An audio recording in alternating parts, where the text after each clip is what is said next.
هلمند کې د 12 اړمنو کورنیو سره د خوراکي توکو مرسته وسول. پرون د هلمند ولایت په مرکز لښکرګاه ښار کې د هلمند سوداګري او پانګونې خونې ریاست له لوري د 1200 بېوزلو کورنیو سره د 15 کلمه خوراکي توکو مرسته وسول. د یادونې وړ ده چې دا دوهم ځل دی چې د هلمند د سوداګري او پانګونې خونې د ریاست له لوري داسې اقدام ترسره کیږي.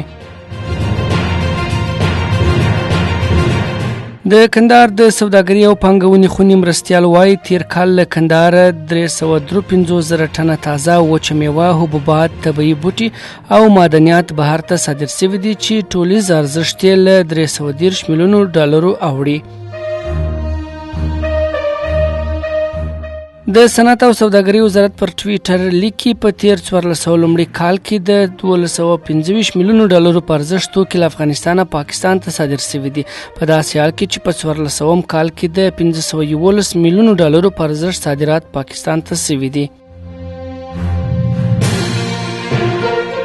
د ننګرهار په 8 ولسوالیو کې د نږدې 3 میلیونو افغانیو په لګښت د 1400 څاګانو چارې بشپړې شوي دي. مسؤلین وایي چې د یادو څاګانو په جوړېدو سره 400 کورنیو ته د څښاک اوبه برابرې شوي دي.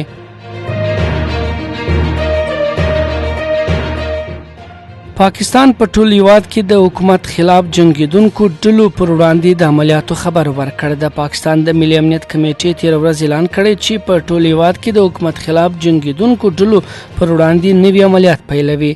د شهباز شریف په مشرۍ د پوځي او ملکي مشرانو په دې ناسته کې د وسلوالو مخالفینو پر وړاندې د عملیاتو ترسره کېدو پریکړه کړې.